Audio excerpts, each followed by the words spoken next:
Olá, tudo bem com você? Chego aqui um pouco atrasada, né? Vamos entrar na brincadeira. Minha Auri estava em São Paulo fazendo um monte de coisas. Depois desse calor extremamente forte, né? Me impedia, inclusive, de sentar para poder tentar raciocinar e fazer seja lá o que for, né? Aconteceram muitas coisas nesse final de semana. Um podcast da gente que acabou não acontecendo, infelizmente, devido a problemas familiares. Então, eu pensei assim, vou deixar aqui então para fazer os dois de uma vez na sexta-feira ou no sábado. Mas acabou que eu pensei, nossa, vai ficar muito bagunçado e eu gosto de ficar analisando as cenas, né? Faço um vídeo com as cenas e vou comentando.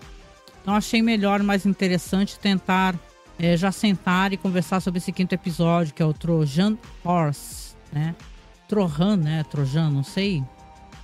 Que é um cavalo de Troia, né? Isso aí também conhecido na linguagem de informática como uma espécie de vírus, né? Então, esse episódio aqui foi bem interessante. Espero que você curta aqui o pequeno programa que eu vou fazer reavaliando, né, as cenas, né? Pedindo para você, né, que, muito legal descobrir que o meu canal lá no YouTube, né, que é Angélica Hellish mesmo, chegamos aos 500 inscritos. Quero agradecer a todo mundo que se inscreve, quero agradecer a todo mundo que nos ajuda financeiramente. Pedir para você o apoio financeiro, porque nesse momento mais do que nunca a gente está precisando para poder manter o nosso OneDrive, né, os nossos programas e podcasts a salvo. Então basta você fazer um Pix, tá? Com qualquer valor, tá? Para apoio masmorra@gmail.com. Lembrando que a gente também tem perfil lá no Apoia-se. E lá você pode deixar um apoio fixo, sabe? 10, 20 reais por mês. Que a gente vai ficar eternamente grato para você, viu? E vai manter muitos programas, vídeos, coisas que a gente colabora em vários sentidos disponíveis, né? Então vamos lá, então, ao episódio, o quinto episódio, Trojan's Horse. Depois daquele episódio arrebatador, né, que foi o quarto episódio, aquele episódio na neve, a gente fica absolutamente ansioso para saber o que viria a partir dali, né? As consequências daqueles atos, né? A partida do Irving, né? Que com certeza deixou muita gente bolada, né? E preocupada do personagem desaparecer da série.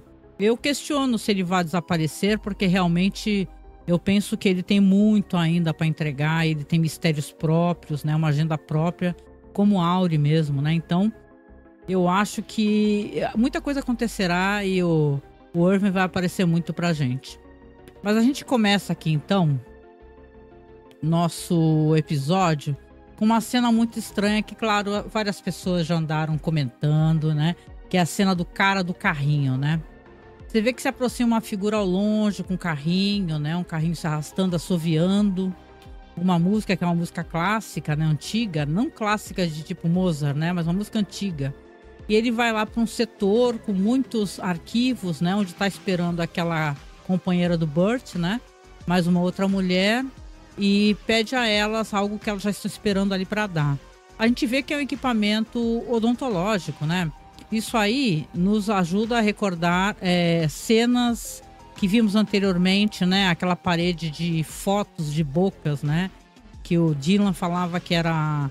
voltou o mural de bocas, né? E o Irving até dá uma bronca nele, né? Por tirar a sobriedade daquele momento, né? Então elas entregam para ele esses equipamentos odontológicos e ele vai se retirando ali e você vê que ele depois ele vai inclusive se encaminhar para aquele local que nós já havíamos conversado anteriormente, que é o local de exportação, né? Exportar é mandar algo para fora, né? Importar é trazer, né? Então você vê que elas entregam ali. As pessoas viram esse homem de costas e começaram a falar que era o Pete, né? Eu duvido. O porte físico é diferente, é tudo diferente. Então, eu não creio que seja o Pete não, viu, gente? Mas você vê que, basicamente, é um começo muito interessante que é provocado mesmo, para trazer essa discussão, as pessoas tentar especular sobre o que é isso, né? E, cara, é isso, né? A gente tem esse começo que vai ficar todo mundo, what the fuck? O que é isso? O que a empresa tá extraindo dentes? A empresa tá fazendo Tem um papo de clones, né? Que parece que o pessoal de produção já falou que isso aí, né, não está em pauta, né? A questão dos clones. E aí, como você tá vendo aqui nas cenas, para quem tá vendo as imagens em vídeo, né? Que eu tô publicando aqui, você vê que o cara tá lá, ó lá, ele vai entrar naquele corredor escuro, estreito, mal iluminado. E aí, quando você vê, ele vai depois aparecer indo em direção àquele elevador que a gente viu a Miss Casey, né? Sumir, o local que o Irving tá sempre pintando, né? E você fala, oh, meu, que é isso, brother, né? Então eu tenho dúvida se a temporada vai entregar esse mistério pra gente, né? Seria, no mínimo, interessante, a gente ia gostar bastante, né? Que entregasse. Mas tenho lá minhas dúvidas, eu acho que eles vão dar uma segurada, né? Aqui nesse momento a gente vai ter a introdução aqui também, nesse Cold Open, do Mark, né? Ele tá ali tomando várias medicações que especulo que sejam medicações relacionadas a esse tratamento que ele tá fazendo com essa doutora, né? Não somente esse tratamento, e também uma coisa nojenta que ele tem que beber, né? Parece que tem alguma coisa ralada, né? Parece como se fosse um leite condensado com coco ralado, assim, uma coisa meio sólida, né? Mas visivelmente com um gosto bem ruim, né? Aí ele tá lá, ele tá tomando essa medicação e vai receber a ligação da irmã, né? Aí você vê que a irmã tá perguntando, e aí, como é que você tá? Ele fala assim, como é que foi seu final de semana? Aparentemente o meu IN caiu em alguma coisa, chegou molhado, né? Isso responde à questão anterior, né? Que eu me perguntava como é que poderia os Audis ter permitido que eles fizessem lá aquela maluquice lá que levaria eles pra neve e tal, né? Claro que essa empresa esconde muito. Então, obviamente, eles não fazem a mínima ideia, né? Só podem cogitar e especular também. E a irmã tá conversando com ele. Enquanto ela tá conversando com ele, por sinal, olha aqui o produto estranhíssimo que ele tem ali pra beber, né? Negócio meio uau. Olha assim, que horror. E enquanto ele tá conversando, aparece a doutora, né? Tá parada ali olhando pra ele e fala pra ele, ó, você, de verdade, você precisa arrumar aquela secadora. E aí ele fala assim, aí você poderia não estar morando aqui, né? Poderia estar em outro lugar. Ela fala, sério, as pessoas não podem ficar aqui vendo eu entrar ou sair, né? E aí ele até se preocupa, né? Ele fala assim, pô, você acha que nós estamos sendo vigiados, né? Tolo, né? Obviamente, não somente vigiados, como monitorados, possivelmente até grampeados, né? Você esperaria que essa empresa não faria toda espécie de coisa para que as pessoas que estão ali sob ruptura, principalmente, estivessem sendo monitoradas de todas as maneiras possíveis? Então eu tenho total certeza que ele está sendo vigiado e possivelmente duvido que a empresa inclusive não saiba, já que essa mulher está lá, né? Bom, vamos esperar o que a série vai entregar nesse sentido, né? Mas não deixa de ser interessante essas questões todas aí, que esses diálogos iniciais, que você vê que ele tá, para ele poder fazer esse procedimento com a doutora, ele tá tendo que adequar o corpo dele, né? Como ela mesma falou, agora ela tá tomando outras precauções, né? Para que não acontecesse com ele, para que não aconteça com ele o que aconteceu com o Pete, né? Que ele começou a ter aqueles flashes e começou a ter sangramentos, né? A gente não sabe, né, como é que o corpo... Imagina alguma coisa no seu cérebro, gente, grudada ali, né? Que a empresa pode ligar ou desligar, né? Ele é um procedimento tão estranho, né? Tem um momento até que ele vai falar mais pra frente que duvida que seja um procedimento científico, né? Aqui a gente vai ter já as cenas ali da gelada Lumon, né? O local onde sempre é frio, né? E é uma panorâmica muito bonita, essa cena é bem bonita. Olha lá, que você tá vendo os funcionários caminhando ali, só as sombras mesmo deles. E pra lá e pra cá. E com certeza uma dessas sombras a gente vai verificar que é a Helena Egan, né? Ou ela parada ali, né? Ela parada não, andando nesse frame, né? E ela está se dirigindo, né? A gente vai ver depois que ela está se dirigindo a uma sala onde está a Natalie e aquele cara, né, o Drummond. E aí ficou ainda para mim em aberto.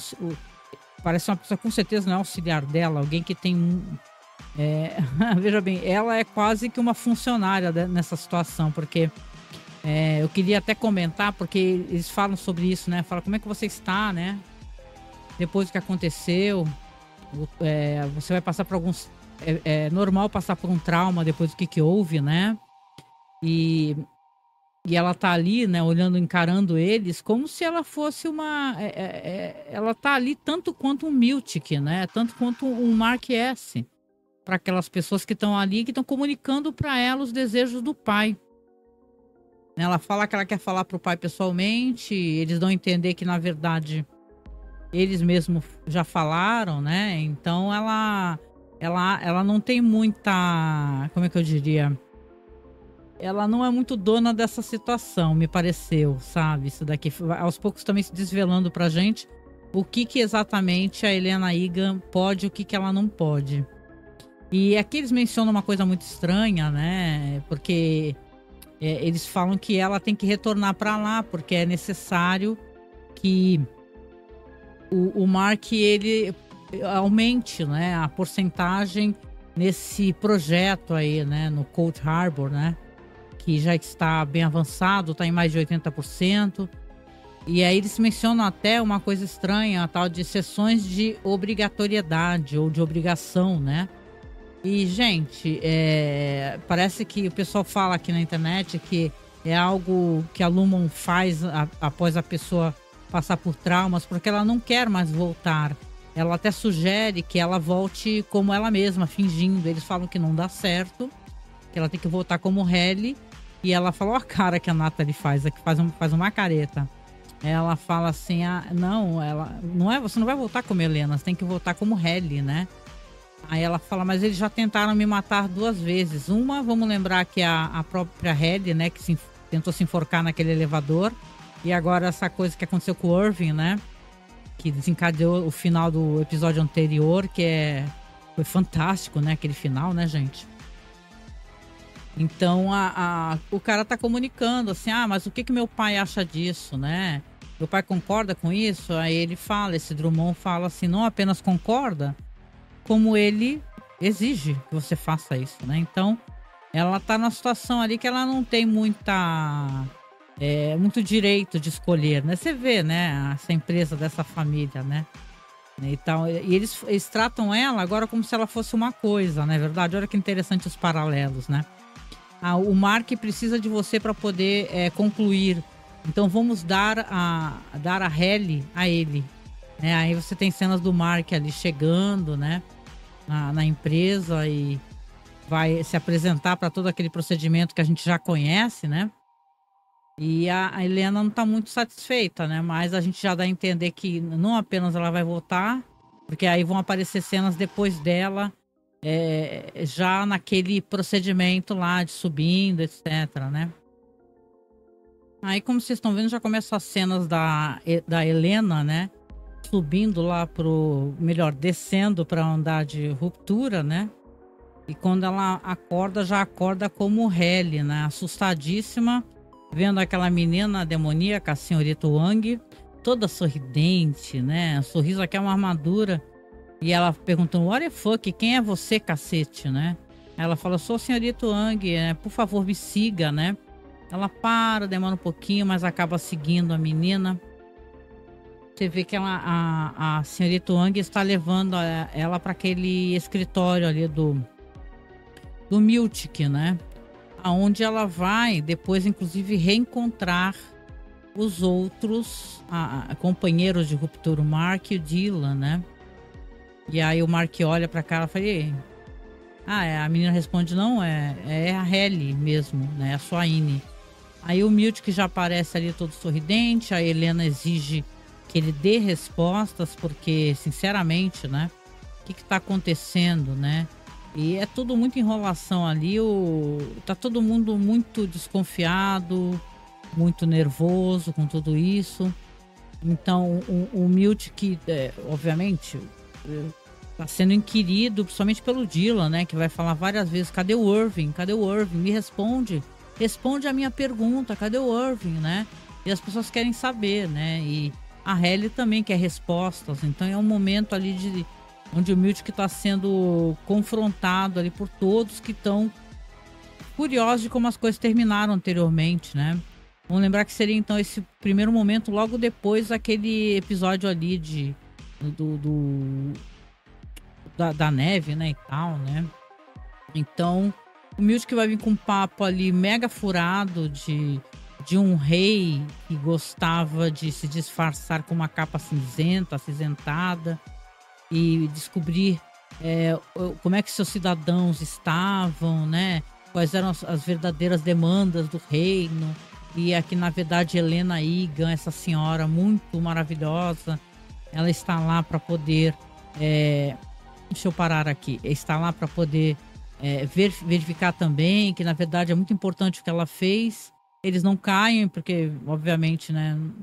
Inclusive, o Miltic que fala uma mentira, acaba pessoalmente que nem sente, né? Nem pisca, né? Aí, quando pergunto do Irving, por sinal, o dealer fala, ele tá fazendo um longo cruzeiro, né? A gente vai ver que ele não tá fazendo cruzeiro nenhum, né?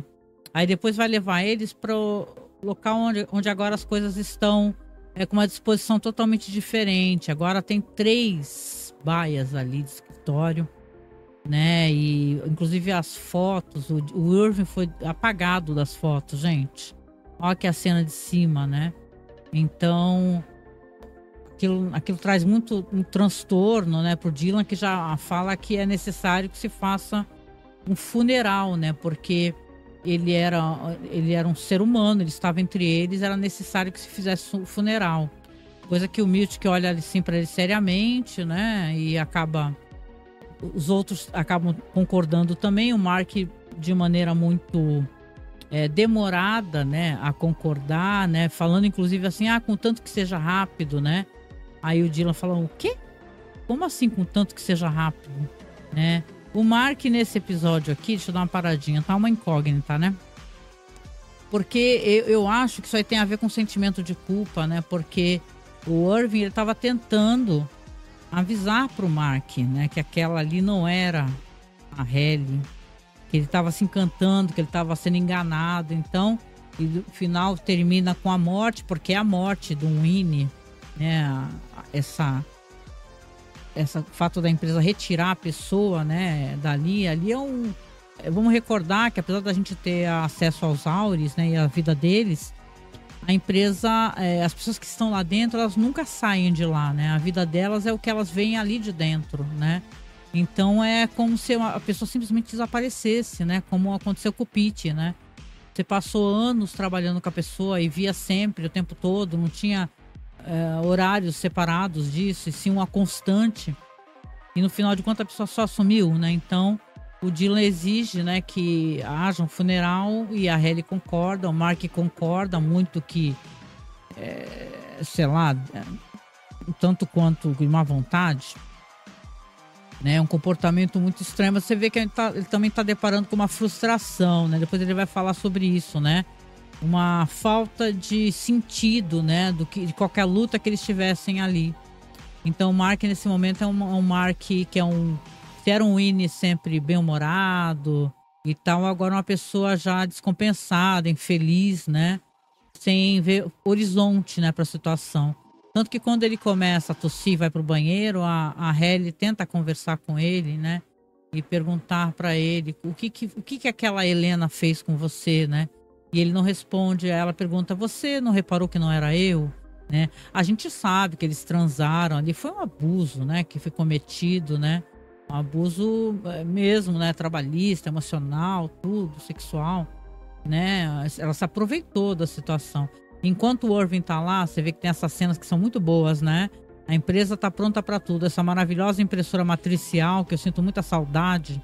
Já trabalhei muito com isso, tá ali imprimindo cartaz, ele escolhendo as canecas, que pelo jeito ele também imprime ali na hora, né? Com a foto do Irving. Ali a senhorita Wang tá conversando com ele, olha, você não deveria, né? Tratá-los, fazer um funeral e tratá-los como humanos, né? Ou eles vão se sentir relevantes de qualquer maneira. E aí ele fala, olha, a sua opinião não foi pedida, não foi solicitada, né? Como se, não interessa o que você pensa. Aí ela depois fala assim, hoje é a sua primeira avaliação, né, na empresa. Aí ele olha pra ela, deixa eu até voltar, a cena muito boa, né? Ele olha pra ela, assim, percebe, né, gente, que ela é uma infiltrada ali também para poder ficar levando pra empresa as coisas, né? Veja que situação curiosa, porque o Milt, que quando tinha a senhora Cobel, ele é um puxa-saco, né? Óbvio, da empresa, né? Como ele ainda o é, penso eu, né? Talvez esteja se alterando com o tempo. Mas as coisas que a senhora Cobel fazia, às vezes que ele não concordava, né? Ele basicamente não ficava levando para um outro setor, né? Mas aquela menina, ela tá ali realmente para que contar para as pessoas o que ele tem feito, o que ele tem deixado de fazer. Você vai ver na cena onde ele vai ter essa vistoria, né? De como é que tem sido ele na empresa, né? E tal, né? O feedback, o famoso feedback. Eu já tive muito isso também, né? O feedback, né? Um momento horroroso que dá vontade de pegar qualquer coisa e jogar na cabeça quem tá te dando feedback, né? Então ali, né, ele olha com muita seriedade, ele sabe que aquela menina é um perigo real, né? E tal, e não sei, não há muito o que ele fazer, né? Pelo jeito ele tá ali também como um joguete, obviamente, nas mãos dessa empresa. E aí vem aqui as cenas muito estranhas, né? Mas também muito bonitas desse funeral. Primeiro vai ter o Irving ali uma parada que parece ali um negócio de pinball, né? Aqueles videozinhos, né? Meio retrô. Ali com uma cortina, agradecendo, dando adeus. As canequinhas, né? Aí o Milt que fala pra eles ficarem 9 segundos pensando.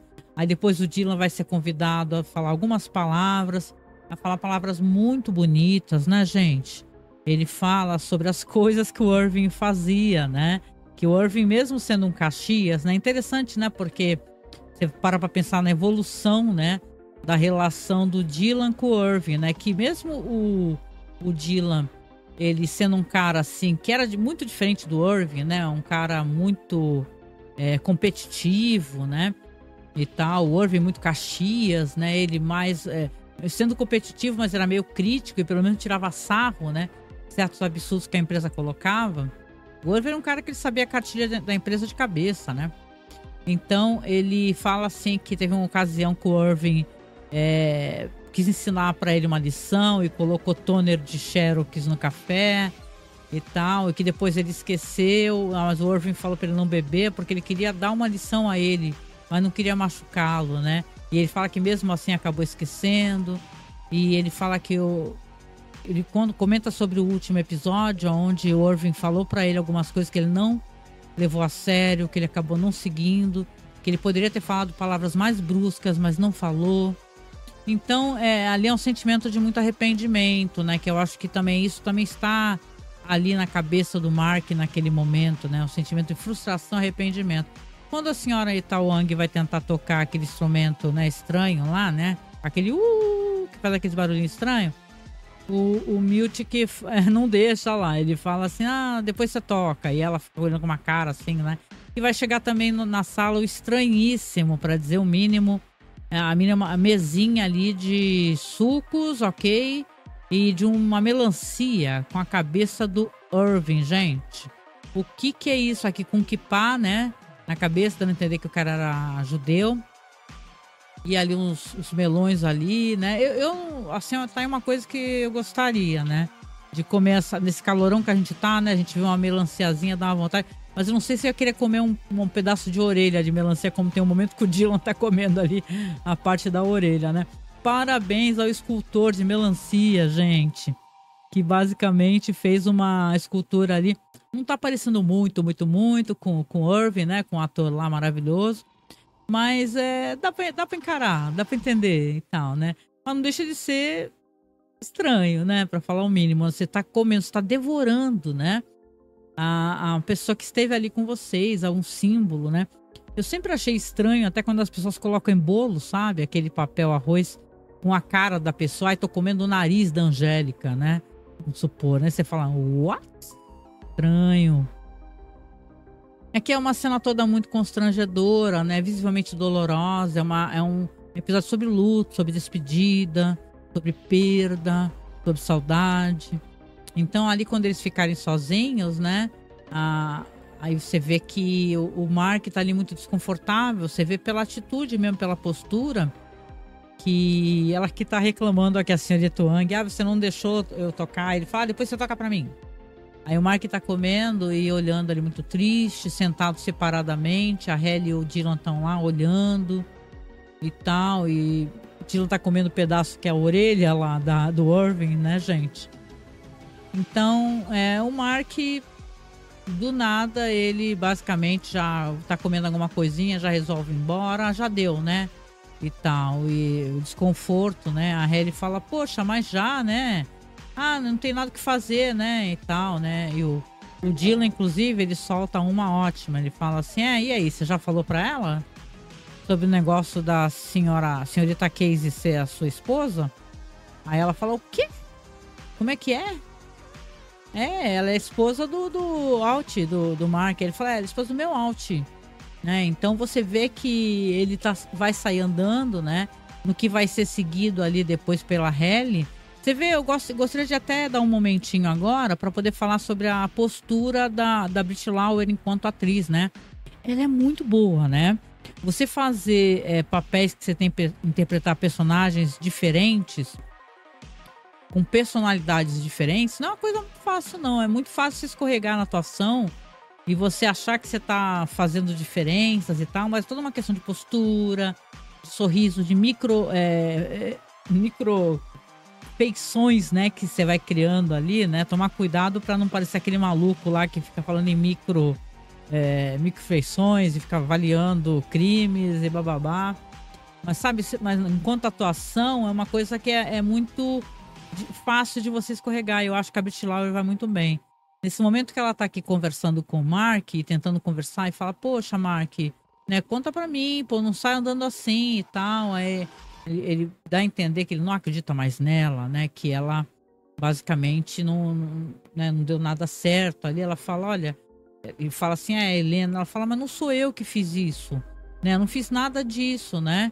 Aí ele fala, como é que eu posso saber que é você, que não é Helena? Aí ela fala assim, não tem o que fazer, você vai ter que confiar em mim, né? Você vai ter que confiar em mim, né? E você vê pela postura, né? O Mark, ele tá sendo cego, né? Dá pra ver ali que não é aquela personagem contida, né? Porque se você recorda ali no episódio anterior, a Helena, quando ela queria parecer uma pessoa mais à vontade, diferente dela mesma, ela era uma pessoa que ela extrapolava na questão, na piada, de fazer uma piada suja, algo que talvez a Halle não faria, né? E tá aquela questão das piadas sexuais que ela fez ali, né? De toda aquela lenda aqui. E a Helena, ela pode mandar pro Mark, como ela manda aqui, pô, deixa de ser um otário, de ser um cuzão, né? Mas você vê que ela é ela mesma, entendeu? O olhar é um olhar magoado, é um olhar triste, né? Por saber que agora tem essa distância entre ela e o Mark. Então eu gosto muito de como a atuação da Brit Lauer, ela coloca essa atuação com uma performance tão legal, né, gente? Eu tava até vendo na internet os papéis anteriores onde ela aparece, né? E, poxa, mas aqui eu acho que é um dos ápices da carreira dela com toda certeza, porque é muito incrível o que ela faz de postura, na postura de andar. Se você vê a Halle no começo, quando ela vai seguindo a senhorita Wang, ela dá aquela andada, é uma andada meio rocker, né? Não sei dizer, sai balançando o ombro e tal, meio rebelde, entendeu? A Helena parece que tem aquela andada assim, mais tranquila, mais sóbria, né? Demonstra poucos sentimentos. Então, quando finge demonstrar, extrapola, né? Então, é muito legal aqui poder falar sobre a atuação da Brit Lauer, né? Que é muito boa. Né? E essa cena toda do Mark aqui é uma cena de muita dor, né? De muita perda, né? Aqui vem também uma cena muito boa, que é a cena do Miltic para fazer a avaliação dele, né? A gente fala aqui que a Natalie, o pessoal até... olha que legal, deixa eu até colocar aqui. A Natalie, ela lembra um pouco aquele personagem do filme do Jordan Peele, sabe? Aquele personagem lá do Get Out, né? Que é o cara que já tá lá, que foi feito aquele procedimento, que tem a alma de uma pessoa, alma, né? a mente de uma pessoa branca dentro do corpo de um homem preto, e ele começa a chorar. Tem um momento que tira uma foto dele, ele dá um tilt, vocês lembram? O pessoal acha que a Natalie é quase isso, aquelas expressões faciais, que é outra que tem se mostrado uma grande atriz, né?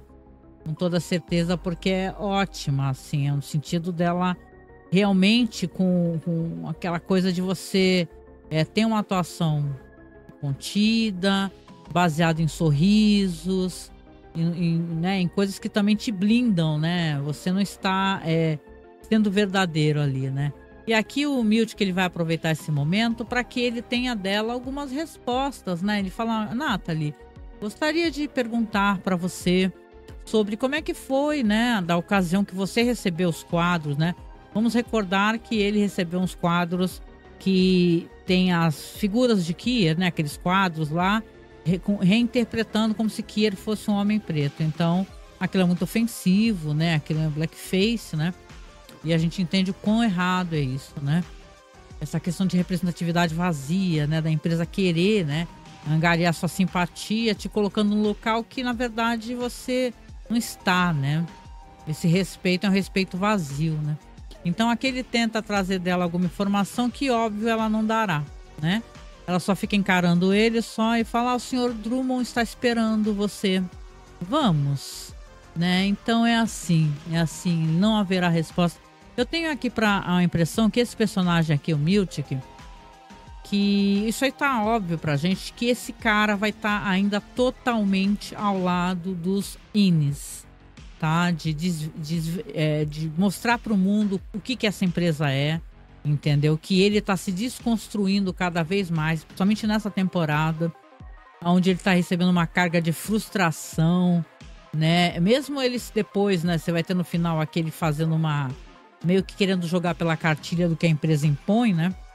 Eu acho que esse personagem aqui, eu tenho muita esperança que ele realmente vá ter algo que... uma pessoa, sabe? Um personagem que ele vai fazer essa empresa desabar, né? Tô torcendo muito pra isso. E vamos aqui entre nós, né? Porque tivemos a senhorita Cobble, né? No começo lá da temporada, mas até agora ela não apareceu, né? A Patricia Arquette, né? Será que ela vai aparecer no próximo episódio? Fica aqui a pergunta, né? Então aqui você tem o Miltic, que vai lá para ter a sessão de avaliação de feedback da empresa, né? Que delícia, né? Detalhe que tá tudo impresso com fonte e tal, né? Então, bom, vamos lá. Aqui temos vamos voltar porque voltamos para uma cena que eu acho que é interessante comentar. Aqui ficou então sozinho o Dylan na sala, olhando ali para aquela melancia que representa o Irving, né? Com muita tristeza, né? Imagina o luto, né? De você estar com alguém por muito tempo, por anos, né? Mais de ano, e de repente essa pessoa não estará mais lá, né? Ela morreu, e a morte é isso, né? A morte é você estar com alguém que você ama e daqui a pouco você não tá, né? Então é sempre uma despedida. Despedir e o luto é uma coisa muito dolorosa, né? Mas aqui ele tá olhando e pedindo desculpas, né? Desculpa, amigo, né? Eu não ter te escutado. E aí ele fica sozinho naquela sala estranha lá com aquela celebração vazia da empresa. E tem aqueles quadros ali de, né? De bem-estar, não sei o que lá, babá, empresa isso, empresa aquilo, né? E basicamente tem um quadro ali, Hang and Tree, né? E ele tá olhando pro quadro, mexe atrás do quadro, tem um papel, tem umas palavras ali escritas, né? Entendi que era uma direção para aquela sala, porque quando ele vira tá lá o desenho do Irving, né? Naquela sala lá, que é a sala de exportação, né? Então ele coloca de volta, é inteligente, ele coloca de volta. E a gente, né, tá curioso aqui para saber no que vai dar isso aí também. Aqui voltando para as cenas então, que serão as cenas de performance, a Performance Review Manual, né? Então ali tá o nosso Miltic lá, vai receber o feedback desse cara aí, o Drummond. O nome dele adoro, o Drummond. Tá tomando a maior comida, né?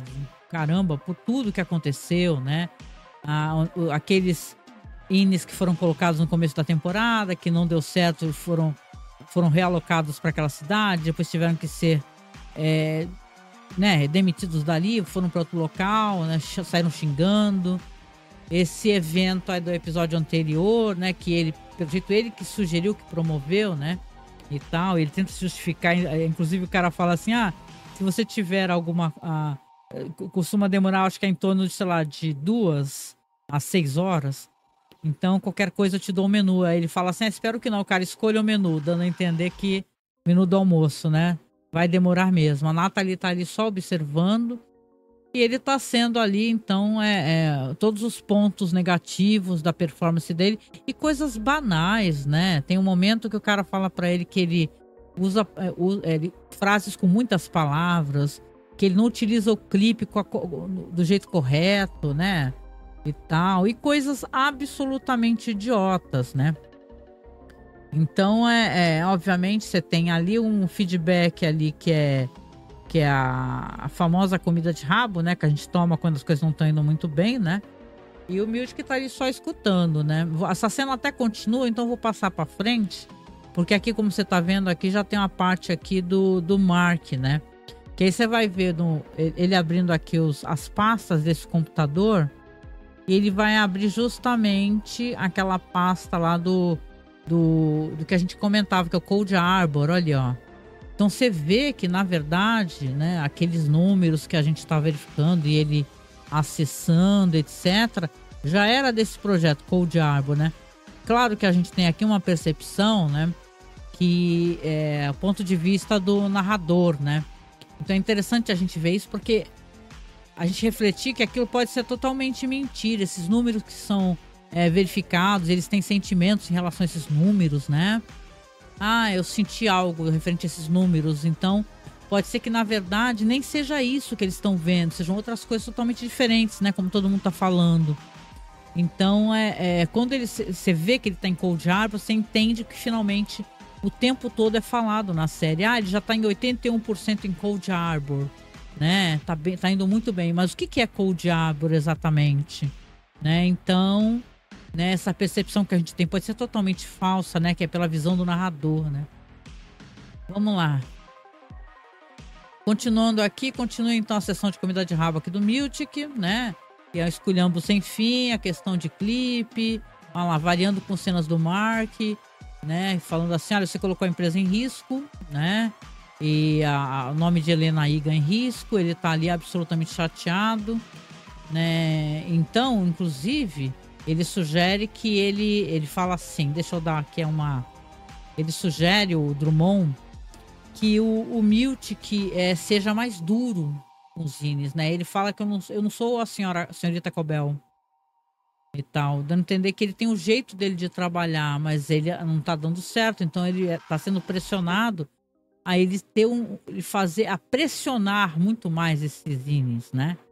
Então, vão ter essas cenas em paralelo do Mark ali trabalhando nesse Cold Harbor, enquanto ele tá tomando esse esculhambo aqui, né? E olhando ali todas as coisas que o cara, né? Você vê, né, que tem toda uma coisa impressa ali, como se fosse um livro mesmo, com fontes específicas e tal, né? Então, ele tá ali pensando e refletindo na chamada que ele tomou. Olha lá, incorrect use of paperclips. Então, botou o clipe errado. Aquele órtibo dele lá, que foi calamitoso, ó. Tá em 85% completo aqui o Mark S, né? O que o Mark S exatamente está fazendo? Quando ele tem aqui uma dor de cabeça muito forte, e você entende que naquele momento ali é o Auri, né? Que tem por alguns segundos ali a visão daquele ambiente. Ele vê o porta-retrato sem o Irving, ele olha o relógio e ele fala assim, eu vou embora, né, e tal. Não tá se sentindo muito bem, né, mas pelo jeito tá próximo do horário de saída. Então, olha lá, o sorriso que o Drummond dá quando ele fala assim, ok, eu vou pressionar mais, né. Vou pressionar. Então, quando o Mark tá saindo pro elevador, aí, saindo acho que 6 minutos antes, algo assim, aí quem vai atrás dele é o Miltic, né, que já tá, então, com uma postura diferente.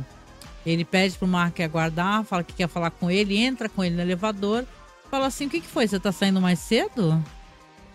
Aí ele fala que sim, né? Aí quando ele se aproxima e entra, né? Ele começa a falar de coisa da empresa, ele fala assim, eu vi naquele boletim, né? aquele boletim da senhorita Wang, qual é o nome mesmo? É bullshit. É uma besteira, né? Então, aí esse ator é incrível, né? O Trevor Timmel, né? Ele é um cara enorme também, ele se aproxima do Mark, né? E aí, você sabia, né? Você ficou sabendo então que você fudeu com a Helena, né? Helena Egan, a próxima CEO dessa empresa, quem vai tomar as decisões, né? E aí, a Halle já sabe disso, algo assim? Então ele tá ali falando assim, a gente sabe o que você andou fazendo, né? Só sabe o que você andou fazendo. Então é pra constranger mesmo, né? Na hora da cena pro cara...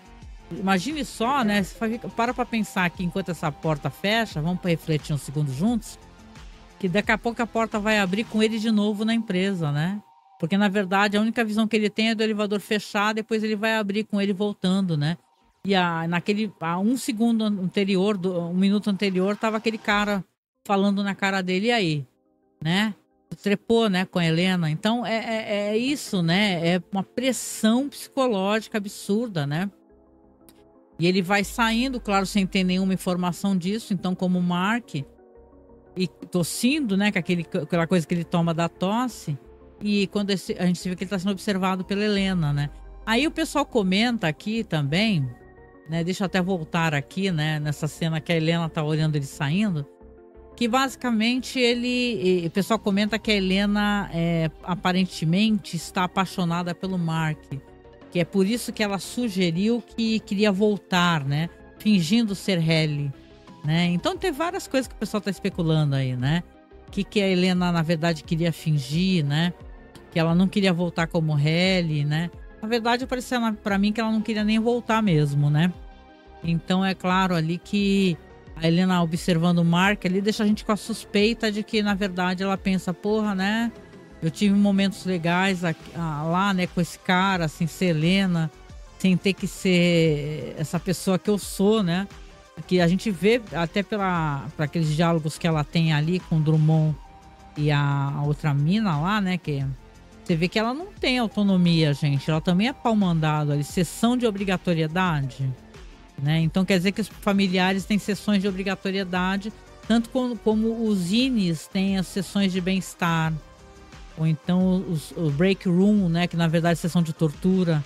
Então essa empresa é o caceta, né? De uma empresa do mal. Aqui também já vem uma ótima cena, né, gente? Porque ela dá o nome ao episódio, que é o Trojans, né?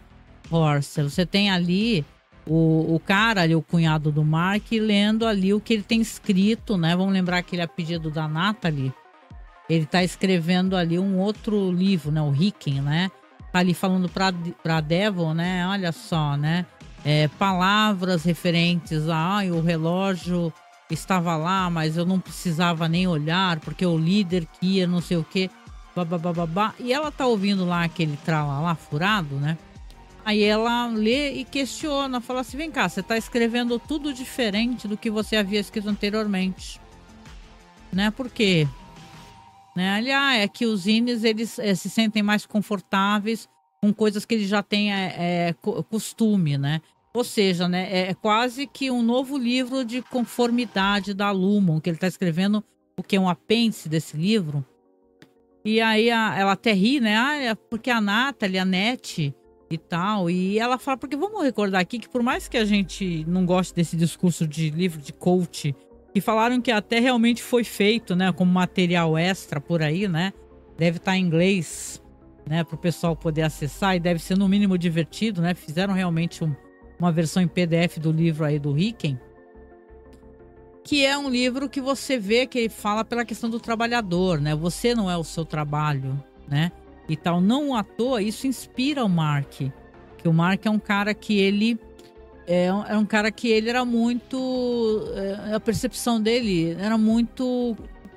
cheia de comodidade dentro dessas questões da Lumon, né? Esse INE dele, né? Então aqui o livro mudou muito os sentimentos dele, mudou o sentimento dele, do Dylan e tal. Então ele acabou acontecendo o que aconteceu no final da primeira temporada, né? Então ela tá questionando por que você tá fazendo, na verdade, um discurso totalmente diferente do que você fez antes. E aí ele vai falando, olha, porque ele fala assim dentro da conversa, parece que você não tá feliz com o estilo de vida que nós temos aqui. Vamos lembrar que ele é visivelmente um cara rico, né? Esse Ricken, né? Um cara que é um coach, tá? Com um livro que, pelo jeito, vende bastante. No ator ele tem aí uns asseclas meio malucos, né? E ela tá ali, ele tá dando, que eu vou vender muito mais, que eu vou fazer muita grana e tal. E ela não quer nem mais conversar com ele, sabe? Fala assim, saber, ok, boa noite, né? E tal. E ela vai depois sair andando, deixar ele falando sozinho, porque é um frustrante. Dá a entender que essa personagem aqui, a Devon, né? Ela, ou Devon, não sei. Ela, por mais que o cara seja um total idiota, a gente acha ele meio idiota, egocêntrico, não é? É um cara que só fala dele mesmo o tempo todo. Que ela meio que concordava que pelo menos ele no meio dessa estilo de coach dele meio idiota, ele é um cara que tinha valores e tal. E pelo visto isso aí também acabou decepcionando ela. Basta a empresa assinar com algum dinheiro e mais notoriedade, obviamente, né? Já que imagine um livro dele parar na mão de várias cópias serem impressas, vendido para Lumon, que é uma empresa riquíssima, né? O cara vai fazer muito mais grana, né? E tal. É quase que uma questão de ego também, né? Esse cara é um real egocêntrico. Ele fala assim, imagine eu estar lá dentro, mas é como se fosse um cavalo de Troia. Cavalo de Troia do quê? Né? Se você tá falando coisas que, na verdade, inspiram que o funcionário ele esteja bem ali, né? Eu não preciso olhar pro relógio porque não sei o que, bababá. Olha, eu recomendo para quem tá aqui, por sinal. Não sei se vocês gostam do Ian Neves, né? Eu gosto. Procure um vídeo dele no YouTube que é recente, que ele fala assim que as técnicas que o pessoal tem para parecer que tá trabalhando, mas não tá. Isso é muito bom. Eu acho isso daí uma maneira silenciosa de revolta, sabe? Da gente enquanto funcionário, a gente que trabalha feito um filho da puta, ganha muito pouco. E a empresa, principalmente essas empresas grandes, que ainda ficam fazendo esses eventos aí, que parece que é tudo tão maravilhoso. Né, você vai ter da empresa que tem sessão ali de televisão, de jogar bilhar, de não sei o que lá, com que tempo, cara pálida, que você vai ter para fazer essas coisas, né? Eles ficam querendo comprar as pessoas com pequenas coisas, quando na verdade precisam ter mais tempo de descanso, né? Uma jornada de trabalho menor e na verdade ter um salário decente. Então as pessoas, por motivo de revolta justíssima, têm sim maneiras e maneiras de poder enrolar no trabalho. Enrole, assista uma live, pareça que você tá fazendo uma coisa, a não sei que você tem aquele, né? Você tem que ter aquela produtividade que tem que sair, né? Aí não tem como fazer, né? Mas se dá pra enrolar, enrole mesmo, eles merecem, tá? E é isso. Então o Ricken aqui nesse momento, totalmente vendidaço, falando que é cavalo de Troia. Duvido. Aqui teremos cenas aqui do Irving, né? Essa cena é muito boa aqui, na verdade, eu gostei pra caramba dela. Essas cenas aqui, ele tá aqui recolhendo os quadros dele, dá a entender que ele tá tendo que sair dessa casa, que obviamente pertence a Lumon, né? Então, as casas da Lumon, ele tá ali recolhendo os vários e vários quadros que ele tem desse setor de exportação, né? Que aí te deixa sempre a gente com a pulga atrás da orelha. Se ele é um cara que já esteve nesse setor, provavelmente, né? Então, aqui ele tá recolhendo, você depois vai ter aqui cenas dele saindo da casa. Ele tá se dirigindo aqui aquela cabine telefônica, não é? E falando para alguém, pois é, fui demitido, né? Imagina, no mínimo eles descobriram alguma coisa que o meu INE estava fazendo e tal, e eu fui demitido. Então, enquanto ele vai conversando com a pessoa ali, não finaliza o que está falando, ele percebe que está sendo vigiado. E aí a gente sabe, inclusive, ele já tinha percebido que tinha um carro parado olhando para ele enquanto ele ia na cabine telefônica. Tem um carro parado ali, a gente já sabe que é o Burt, né? O Auri do Burt. E ele tá olhando ali e ele fala, e aí? Meu, quem é você? Por que você fica aí me seguindo? E tal. Aí ele vai se aproximando do carro. Eu gosto muito de ver esse ator aqui. Ele é fantástico, né? Um ator idoso. Vocês sabem, né, do papo dele, que ele não se dá com essas coisas de streaming nem nada. E ele só assiste em DVD. Então eles têm que providenciar DVD para ele poder assistir. Eu acho isso bom, muito fofo. E eu acho que ele merece todo o respeito do mundo, para dizer o mínimo, né? Que o pessoal se mova mesmo para o Christopher Walken consiga assistir do jeito que ele quiser. O que é emocionante é poder ver essa interação entre o Irving e o Burt, né? E como as atuações deles são diferenciadas, né? das atuações dos Ines, né? É tão legal poder ver isso, né? Como eles são diferentes fora da Lumon, né? Aqui o Burt me parece um cara quase antipático, não sei dizer, sabe? Mais cínico, né? Ele tá ali conversando e aí quando o Irving pergunta, né? Ele fala assim, olha, eu preciso saber, eu queria respostas, afinal você chegou na minha porta gritando o meu nome, então eu quero saber, né? Quero saber por que você estava gritando o meu nome, né? Então ele tá ali olhando, ele tá olhando sério, né? Como é diferente, né? Você lembra, né? Como o Burt ali na empresa é um cara doce, né? Ele se vê totalmente encantado pelo Irving, né? Ele que começa a cantar, né? O Irving, né? Que vai lá levar a sacolinha, né? Falando assim, já que você falou que você ia ficar pensando nos estilos de sacolinhas que a gente ia fazer, eu trouxe uma pra você.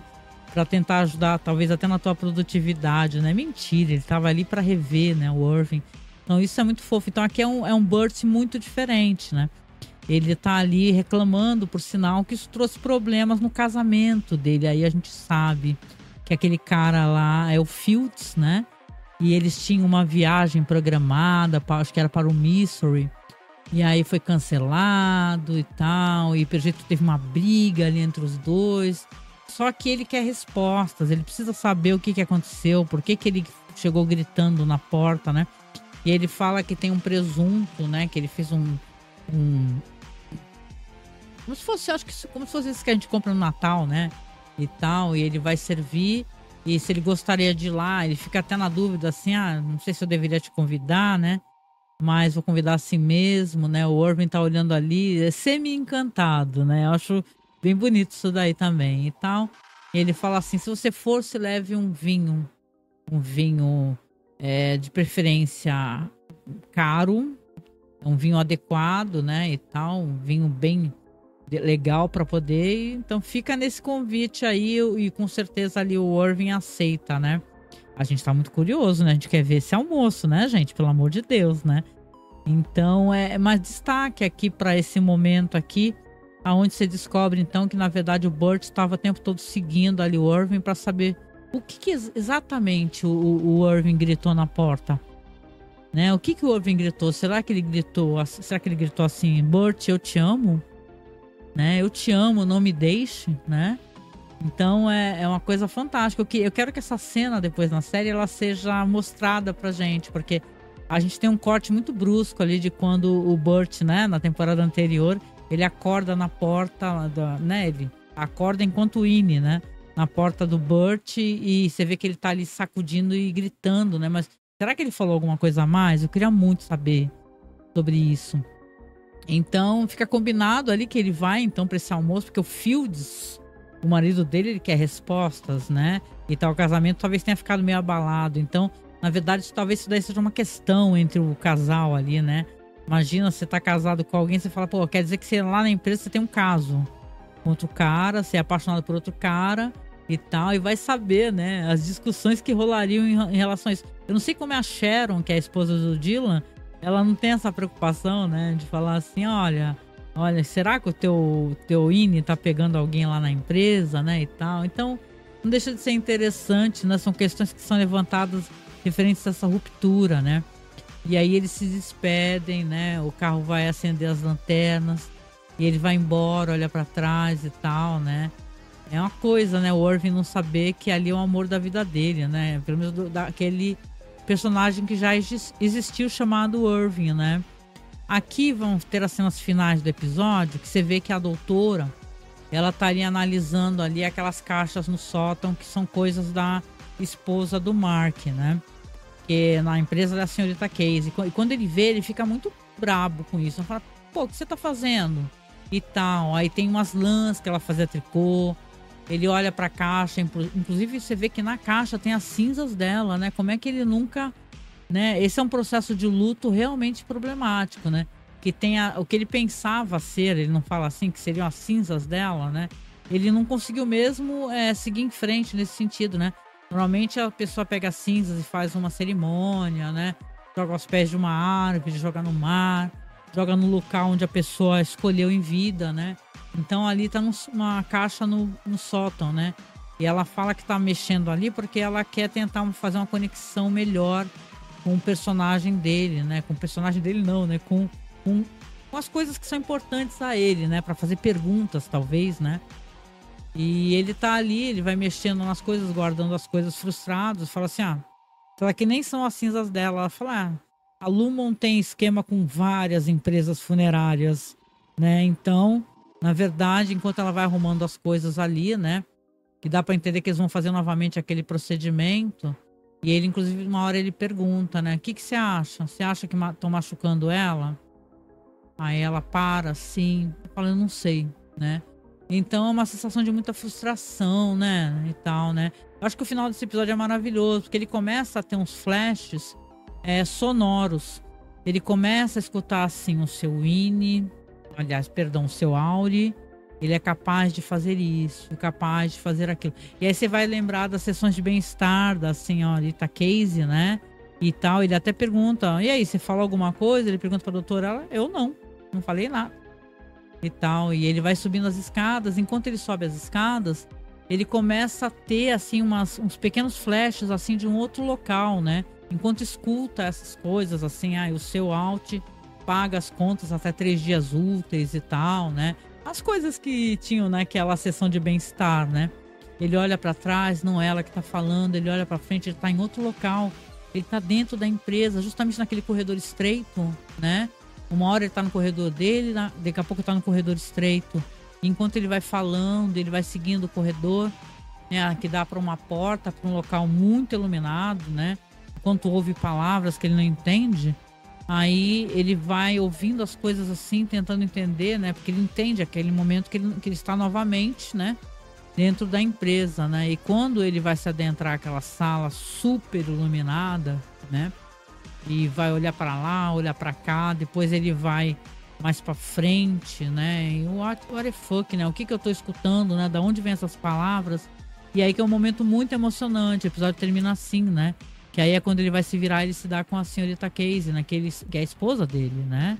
A Gemma, né? E já com os olhos cheios de água, de lágrimas, assim, olhando para ela, falando: o seu Auri vai o quê, né? Aí que fica, o episódio termina nesse momento, com essa cena dele com os olhos rasos de lágrimas e tentando entender, né? O que ele viu, ele conseguiu vê-la, né? Novamente. Então, gente, olha, é um final muito bonito. Eu achei que é um episódio maravilhoso mesmo, né?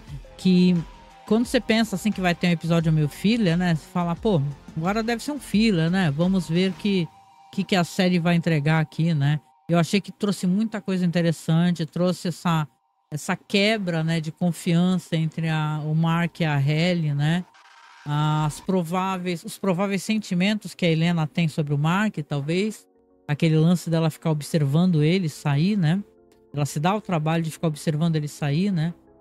Então, eu acho que... Eu tenho uma teoria aqui que eu acho que essa personagem aqui, a Helena, ela com essa vida infeliz que ela tem, ela vai dar lugar à Hayley, né? Bom, acho que todo mundo pensa isso, né? Eu acho também que talvez, né? O Mark, enquanto o Mark deixa de existir, talvez fique o Mark somente o Winnie. Não se sabe, né? De qualquer maneira, foi um episódio legal, né? De acompanhar. A gente fica muito ansioso, né? Eu fico, não sei você que tá escutando aqui, eu fico assim, né? Como eu não tenho assinatura da Apple, né? Mas aparece nos locadora do Paulo Coelho da vida, né?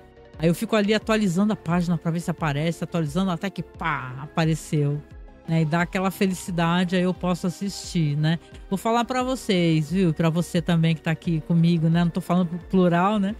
Só pra você aqui no seu ouvidinho. Cara, como eu vou sentir saudade quando essa série acabar. Parece que são poucos episódios, né? Dessa temporada. E espero que volte logo. E espero que, nossa, né? Tenha bastante, né? Vamos ver se volta logo, né? Pra gente poder curtir essa série, a gente quer as respostas, né? Sei que tem gente já gravando aqui, até o próprio Gaveta gravou um vídeo falando que é o novo Lost, né? Eu quero até mandar um beijo pro meu amigo aqui, que eu não sei se ele tá acompanhando o Alan, que o Alan chamou de Lost também. Eu até falei assim, ai meu Deus, é que quando falo em Lost, a minha cabeça já entra em parafuso, sabe? Que Lost deu tudo tão errado, sabe? É uma parada tão zoada, tão desrespeitosa com o espectador. E como a gente entende, pelo menos eu acho isso, não sei você, pergunto a você a sua opinião, que aqui o pessoal showrunner, o próprio Ben Stiller, o Dan Harrison, são os caras mais responsáveis nesse sentido. Então a gente quer, né, que seja uma série incrível, que vá até o último episódio mesmo, quando ela acabar, já seja maravilhosa. Mas eu acho que o pessoal fala em Lost, muitas pessoas pelo menos, falando assim, olha, é Lost porque tá todo mundo especulando, tá todo mundo conversando, a série sai pouco a pouco, não sai tudo de uma vez. Vocês já pararam pra pensar que se essa série saísse a temporada inteira, talvez as pessoas ficassem assim até menos frustradas, né?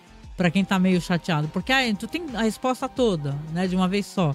Eu gosto mesmo desse processo da série sair aos poucos, pra gente poder digerir, pro pessoal poder fazer fanart, pro pessoal fazer, sabe, pra você poder curtir o que as pessoas estão comentando na internet, tem aquela sinergia, tem aquela sensação de união, porque tem muita gente junta que gosta de Severance e conversa sobre isso e tal, então é muito legal. Aliás, eu queria recomendar pra você aqui, se você puder, tá? Que eu fiz uma página no Facebook também pro podcast, já que eu botei esse nome nele de Severance Stories, né? Eu fiz também, se você procurar, tá até lá no meu site, tá? Se você colocar masmorracine.wordpress.com, você vai ver que tem um bannerzinho lá, Severance Stories, que vai pro Spotify. Mas no Facebook também tem Severance Stories, tá? Eu criei, até fico chamando os amigos lá para poder acessar. E é legal se você gostar, porque eu faço uma pequena curadoria de fotos que o Ben Stiller posta, de fanarts legais. Eu gosto de fazer isso, sabe? Isso é legal, isso aí desvia a minha cabeça de vários problemas, assim. Eu tô num processo agora, compartilhando uma coisa pessoal pra você, do meu Auri, né? Não é Angélica H, Angélica H. Agora é Angélica Harris. Ó, brincadeira, hein? Mas eu tô em um processo tô tentando pegar uma bolsa, né? Que eu quero fazer faculdade. Chegou num momento assim que eu achei legal. Eu tô com o síndrome do ninho vazio, né? E meu filho já tá morando em outra cidade, fazendo faculdade, tá com a vida dele. Então eu resolvi também tentar uma coisa diferente pra mim mesma, porque eu comecei a sofrer um processo de burnout, com excesso de trabalho e também não vou falar que é depressão, para respeitar as pessoas que têm esse problema tão sério, que precisa de tanta ajuda. Procure ajuda, tá? Mas tá uma questão de ansiedade, eu durmo muito pouco e tal. Então é legal assim você estar estudando ajuda, né? Então eu resolvi fazer uma faculdade EAD, consegui uma bolsa 100%. Então eu só vou falar mesmo que eu consegui quando eu estiver com o termo de concessão de bolsa, né? Mas eu tô nessa ansiedade aqui tentando pegar aqui o meu termo de concessão e começar a estudar, e é isso, né? Mesmo aos 54 anos. Eu tava vendo um senhor, gente, que fofo, o cara passou pra federal, sabe? O senhor aos 80 e tantos aí, achei maneiro, entendeu? Então eu acho que você tem que fazer as coisas que você quer, né, na vida, e também o que te faz feliz, né? Acredite se quiser, eu curto geografia, né, que é o que eu escolhi. É uma das matérias que eu ia super bem, gente, vai entender, sabe? Eu curto português, eu curto geografia, história, obviamente. Mas eu tô aqui, né, na ansiedade, é por isso que também tudo atrasou, sabe? É muita coisa na minha cabeça.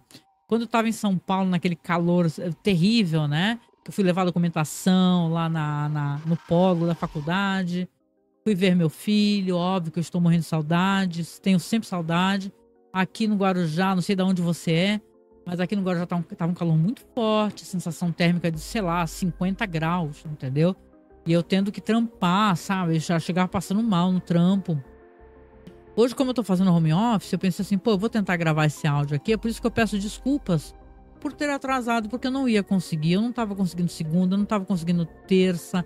Aí, mas na terça noite choveu bastante, né? E a gente agradece a chuva e a gente entende que também para algumas pessoas foi uma coisa muito trágica. Uma amiga da gente muito querida, entrou muita água na casa dela, sabe? Eu acho que ela perdeu os móveis. Então tô aqui muito preocupada e, saca, a gente sabe que a questão de o que parece bom para um, às vezes não é bom pro outro, né? No meu caso aqui, como teve essa pequena queda de temperatura, eu consegui sentar, sabe, para poder gravar isso e conversar com você, né? Falar um pouco, narrar o que aconteceu no episódio, passar as minhas impressões. Então, peço desculpas pelo atraso, né? Eu espero que você compreenda isso, apesar que eu não fui cobrada, né? Fico até preocupada, né? Me cobrem para poder achar que eu sou querida, viu? E é isso, né? Eu achei o episódio muito legal. Estou ansiosíssima para o próximo, óbvio, espero que nem você, né? Quero mandar beijo pra Chloe, que a Chloe já esteve comigo gravando uma vez aí sobre Severance, né? Inclusive, se ela quiser, fica convite aqui de novo, se ela puder num sábado desse, ela me escutar, né? E pra quem tá acompanhando aqui, beijo no coração. Se puder, né? Eu falei até no comecinho, se inscreve lá no meu canal, né? Tem o canal do Masmorra, é só você procurar Masmorra Cine no YouTube. E tem o meu canal. No meu canal eu coloco eu fazendo panetone, por exemplo, né? Que eu fiz uns panetones no Natal, presenteei com as pessoas. Tinha umas paradas que eu fazia que depois eu descontinuei, mas posso voltar. Tipo, eu falando do True Crimes, eu escutando podcast. Lá é uma coisa muito livre, assim. E também tem todos os podcasts que o YouTube não derrubou, né, gente? Porque o Masmorra, como eu falo e repito, são muitos anos, né? Mas eu fui lá, coloquei o feed do podcast nesse canal meu, Angélica Hellish. E tá lá, você consegue escutar um monte de programa no YouTube, sabe? Então vai lá, procura lá, Angélica Hellish no YouTube. Se inscreve, tá? Aperta notificações e você vai sempre receber coisas, porque como tá ali conectado ao feed do podcast do Masmorra, né? Do Cineclube da Masmorra, você vai ter sempre podcast novo lá, tá bom?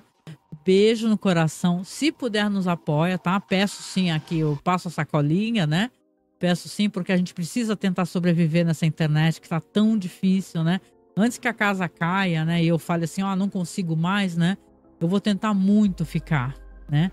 Então, se você puder, nos apoie, seja pelo Apoia-se, seja pelo Pix, tá? Que é apoiomasmorra@gmail.com. A gente agradece de coração. Se você já é apoiador, beijo. Nós adoramos sua ajuda. É importantíssima pra gente. Você é fundamental para poder manter esse podcast veterano, antigo e tal, no ar, né? Tanta gente boa que desistiu. A gente gostaria de não precisar falar para vocês que a gente desistiu. A gente quer ficar por mais um tempo com vocês, tá? Beijo no coração. Se cuida e até o próximo episódio. Beijão.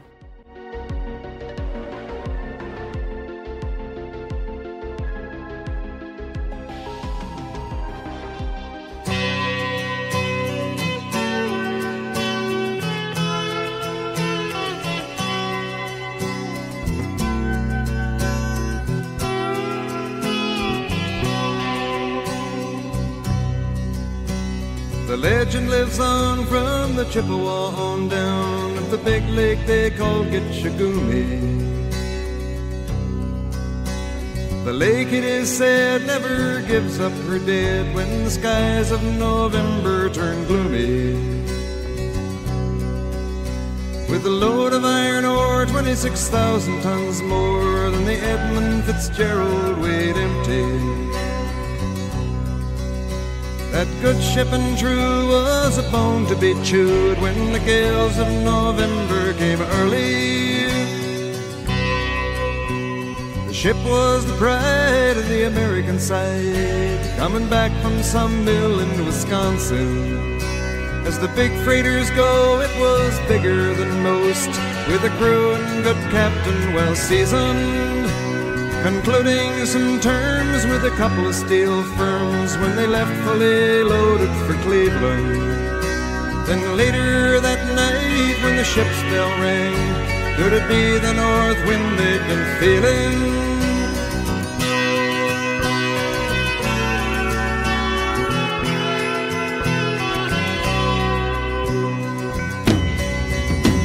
The wind in the wires made a tattletale sound, and the wave broke over the railing.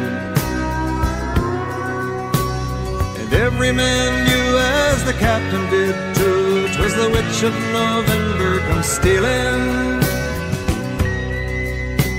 The dawn came late and the breakfast had to wait when the gales of November came slashing. When afternoon came, it was freezing rain in the face of a hurricane west wind.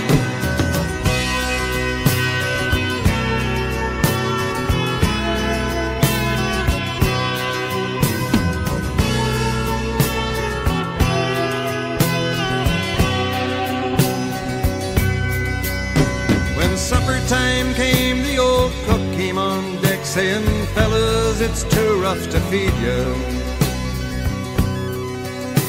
At 7 p.m. a main hatchway caved in. He said, fellas, it's been good to know ya. The captain wired in, he had water coming in, and the good ship and crew was in peril. And later that night, when his lights went out of sight, came the wreck of the Edmund Fitzgerald.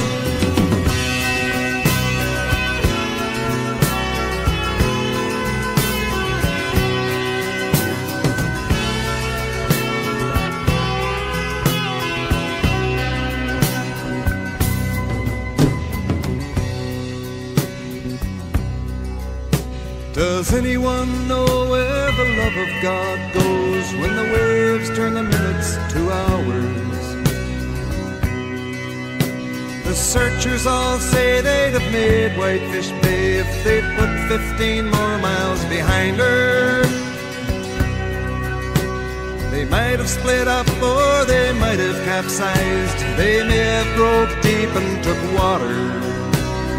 All that remains is the faces and the names of the wives and the sons and the daughters.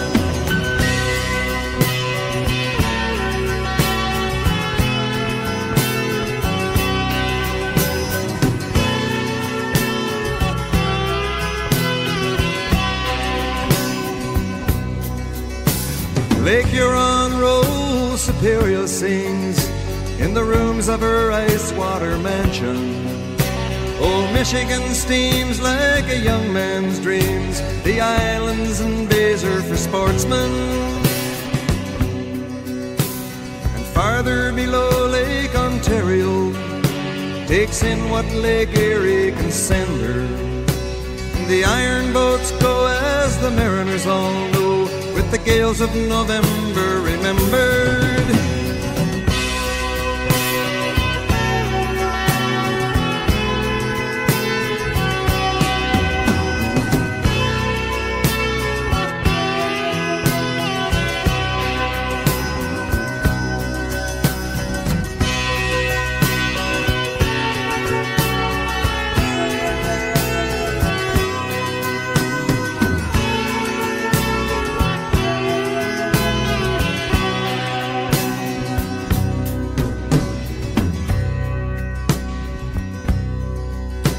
In a musty old hall in Detroit they prayed in the Maritime Sailors Cathedral.